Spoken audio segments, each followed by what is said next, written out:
Hi guys, yan, pagbigyan natin yung isa nating followers. Actually, followers daw natin siya since nung nasa sa Pilipinas pa siya. And nanonood siya. Ang kanyang agency dyan sa atin sa Pilipinas is ang Complex International Recruitment Philippines. So, kung gusto nyo mag-apply, so legit, siya yung isa na nagpapatunay na talagang napari siya ng company na to. And ang kanyang company po dito sa Czech Republic is CS Beton Company. So, shout out kay Sir Stephen Panes. So, marami siyang, nagtataas yung algorithm ko kasi marami siyang reply dun sa mga kino-comment. So, natutuwa ako sa kanya kasi approachable din naman siya pagdating doon sa mga comment and nagbibigay rin siya ng ibang mga payo. So, hindi ko alam kung siya ay nagbo-vlog dito. Hindi ko alam kung siya ay may information dito. Pero kung sakali man na nagbo-vlog siya, so, i-follow nyo na lang siya. So, sa susunod siguro ng mga times na kung sakali man na na ma-encounter ko ulit siya and malaman ko na nagbablog siya, isabihin ko na lang sa inyo dito. So, tandaan nyo ha, agency niya sa Pilipinas is ang Complex International Recruitment Philippines. Pwede kayong pumunta doon kasi may nagpapatunay na talagang siya inapalis doon. So, hindi ako related dito. No, wala rin akong information about dito. Nakikita ko lang to sa mga posts na meron nga siyang company, agency na ganito sa atin sa Pilipinas. Pero, iba pa rin talaga kapag alam nyo na may napaalis yung agency na yon. Kaya ako binabahagi to sa inyo. And yun nga yung company niya dito, ang CS Beton Company, hindi daw po kumukuha to ng mga employee. Kasi sabi ko sa kanya, pwede ba lumipat dyan sa inyo? Kasi malaki daw yung sahod niya. So sabi ko, pwede ba lumipat dyan sa inyo? Sabi niya, hindi po kasi tumatanggap dito ng from Czech Republic. So lahat po talaga is from Philippines. So, yun, natutuwa naman ako kasi may mga ganito talagang tao na nagsimula sa atin sa Pilipinas na nanood hanggang dito sa Czech Republic is nanonood pa rin sila, and then ang nakakatuwa is nagbabahagi din sila ng mga information na alam nila. So, credit to the owner tong mga information na to na sinabi ko. Yun nga yung Complex International Recruitment Philippines na kanyang agency dyan sa atin sa Pilipinas. Ayun, hello, shout out kay Sir Stephen Panes. So, sana tama yung pronunciation ko sa pangalan mo. Although, napag-usapan natin yung about sa overtime dyan sa work mo. So, yung work niya daw is okay naman daw, and then malaki rin yung sinasahod niya. So, nasabi niya sa akin kung magkano ang sahod niya, pero hindi ko siya pwedeng i-reveal dito. Medyo malaki yung sahod niya. Hindi ko siya pwedeng i-reveal kasi nga, ang advocacy ko kasi is ayokong umasa ang lahat na makakapanood sa akin, especially yung mga first timer, especially yung walang knowledge pa dito sa Czech Republic, na ibigay ko yung mga details na masyadong malaki or masyadong mas high kaysa sa average salary dito sa Czech Republic, kasi ito yung minsan na nagiging cost para mag-expect tayo na pag pumunta tayo sa Czech Republic, akala natin is sobrang laki ng sinasahod kasi nga narinig natin sa ibang vlogs. So, kung mapapansin nyo sa mga sinasabi ko sa mga vlogs is lagi ako naka-average pagdating sa sahod, pagdating sa benefits, pagdating sa transportation, pagdating sa gastos, yan. Pagdating din sa bayad sa bahay, yan. Lahat po yan, lagi ako naka-average or naka-bracket. Bakit? Kasi pag sinabi ko sa inyo yung mas malaki na sahod, kasi may sumasahod naman talaga dito ng 40,000 crowns. May sumasahod na 35,000 crowns. So, nagdedepende kasi yan sa trabaho nyo, sa overtime nyo, sa skills nyo, and sa long time na pagtrabaho nyo do sa company. So, may mga may mga differences kasi yon.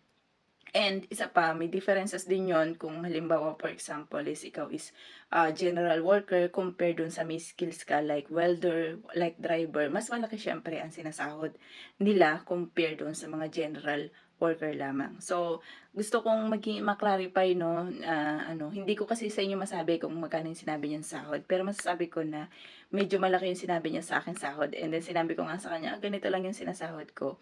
Although, yung sinasahod ko kasi hindi pa rin siya average dito sa Czech Republic eh. Yung average kasi dito talaga na sinasahod, average to ha, ibig sabihin mas marami ang ganito ang sinasahod, is nasa sa 22 to 27,000 crowns. So, yan yung mostly. So, minsan kapag sumahod ka ng 22, nandyan pa yung pagkain mo, syempre, nandyan yung transpo mo, ganyan. Pero, depende naman yan sa'yo. Minsan may matitira sa'yo 18 or 19,000 crowns. So, average yung sinabi ko, hindi ko sinabi na yung sahod ni Pedro isahod din ni Juan. Pwedeng mas mataas yung sinasahod mo.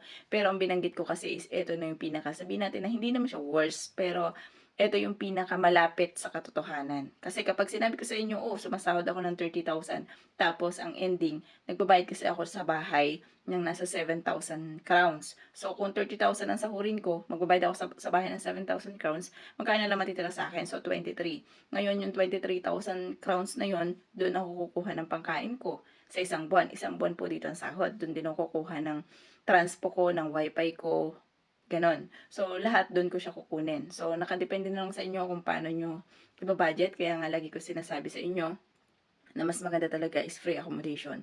So, si Sir Stephen, nabanggit niya kasi sa akin na sila daw ay free accommodation. So, isa yun sa reason kung bakit lumalaki yung sinasahod nyo dito. Kasi pag natanggap nyo, for example, meron kayong net salary na 30,000 crowns. Kasi nga, syempre, may night differential, ganun, may overtime kayo, something like that. Mag-connect kayo ng nasa, kunyari lang ha, 30,000 crowns. Tapos, wala na kayong babayaran na bahay. So, inyo na talaga yung 30,000 crowns. Ang kakaltasin nyo na lang doon, sabihin natin siguro nasa 5,000 lang para sa pagkain mo, sa transport, tsaka doon sa data mo. Pero, yun lang yung makakakaltas. Unlike kapag meron ka pang bayad sa accommodation, magbabayad ka halimbawa 5,000, 6,000, 7,000, kasi sa amin 7,000 eh. So, kung ganun yung babayaran mo sa accommodation, so kahit mag-net ka ng 30,000 crowns is magle-less pa rin siya ng 7,000. So, kayo na lang ang mag-compute kung magkano na lang yung matitira. So, yan. Shout out sa lahat ng nasa CS Beton Company. Hello sa inyo. Kung sino man sa inyo nakakakilala kay Sir Stephen Panes, yan. Shout out din kay Sir Stephen Panes. So, yan. Avid fan ko siya. Avid followers, ganun. Kasi, talagang, parang nakita niya yata ako sa common friend ko. Nakita niya yung picture ko and then natanong niya yata kung ano, kilala mo pala to, ganyan-ganyan. Pinapanood niya na to ako sa Pinas pa lang. So, ni-reach out niya ako sa TikTok messages. And then, yun, nagkataon naman na may mga times kasi minsan na nagbubuklat ako ng messages sa TikTok. So, hindi lagi kasi halos putok na yung, yung messages ko sa TikTok. Kaya kung magbe-message kayo guys sa akin, it's either sa comment kayo ng TikTok or comment ng YouTube ko. So, dun kayo sa dalawang yun mag-comment kasi mas nababasa ko po ang comment. Kasi kung pagbabasihan ko ang messages ng TikTok, is hindi ko po siya malingilan kasi sobrang dami. Alam nyo, nasa 391 messages yung hindi ko pa ma-response as of now. So, kung ma-response ko man ilan doon, swertihan kapag nataunan nyo na naka-online ako. Pero, syempre, may mga iba rin po akong ginagawa. Ayun, ang haba ng ating video. So, shout out po.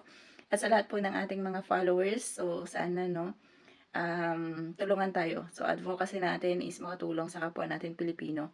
Huwag tayong maging madamot sa mga information. And sana kung magbigay naman kayo ng information is yung legit, yung totoo, para hindi naman mag-expect yung ating mga kababayan. So, yun lang.